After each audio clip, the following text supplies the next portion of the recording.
आणि अभिजित दिपकेने आता काय मोठा दावा केलाय बघा। सीजीपीचे संस्थापक अभिजित दिपकेने आज रात्री आपल्याला अटक होऊ शकते असा मोठा दावा साम टीव्हीशी बोलताना केलाय। आपल्याला अटक झाल्यास देशभर आंदोलन पेटेल असा इशाराही त्यांनी सरकारला दिलाय।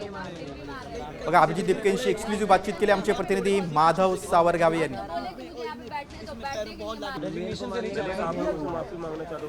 नहीं बिल्कुल आप माफी मत मांगो, हम भी अपने देश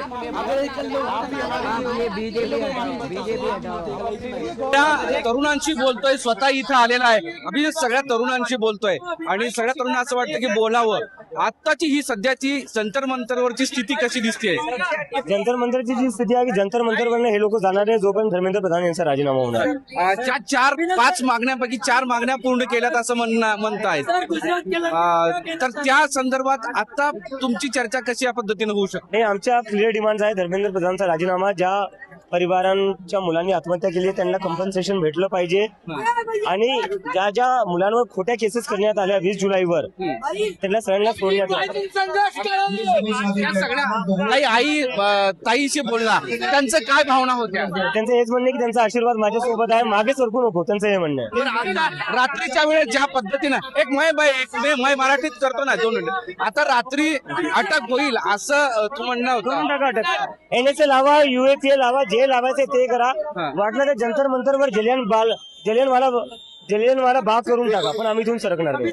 जर तुम्हाला अटक केली तर या आंदोलनाचं भवितव्य कसं हे असेल? आंदोलन देशभर वाढत। आता एक गोष्ट झाली की सुरुवातीला असं सांगितलं जात होतं की एक मराठी तरुण जो अमेरिकेतून सगळं सोडून, स्वतःच सगळं सोडून, चांगलं असं सगळं सोडून इथे येतोय, या देशासाठी तो भविष्य आहे असं म्हणतायत। देशाचं भविष्य जे ते सगळे युवक आहे आज जे रस्त्यावर आले, तुम्ही एकटा नाहीये।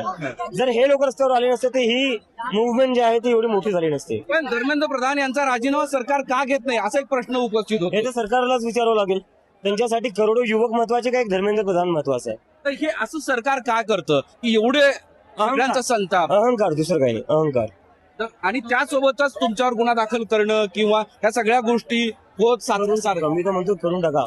या देशात जेवढ्या कलमी असतील सगळ्या आमच्यावर लावून टाका, काही फरक नाही काही पडत। फरक नाही पडत। पण आता तुम्ही एक सगळ्यात महत्वाचं बोललात की इथं जी मारहाण झाली होती, पोलीस होते, आता त्यांचे सुद्धा चेहरे लोकांसमोर आणणार आहे। त्या सगळ्या गुंड पोलिसांना आम्ही कोर्टामध्ये खेचणार आहे, एकालाही सोडणार नाही, सगळ्यांना कोर्टामध्ये। एक शेवटचा प्रश्न, आता बैठकीमध्ये जर एका मागणीवर ते ठाम नाही राहिले तर मग पुढे काय? नाही, आमच्या जोपर्यंत मागण्या पूर्ण होत नाही तोपर्यंत आम्ही इथून सरकणार। एक्सक्लुझिव्हली की जोपर्यंत मागण्या पूर्ण होत नाहीत, जी प्रमुख मागणी आहेत ती झाल्याशिवाय आम्ही इथून हटणार नाही, काय करायचंय ते करा अशी भूमिका त्यांनी साम टीव्हीवर एक्सक्लुझिव्हली बोलून दाखवली आहे। मोहम्मद इरफानचा माधव सावरगावे, साम टीव्ही, जंतर मंतर, नवी दिल्ली।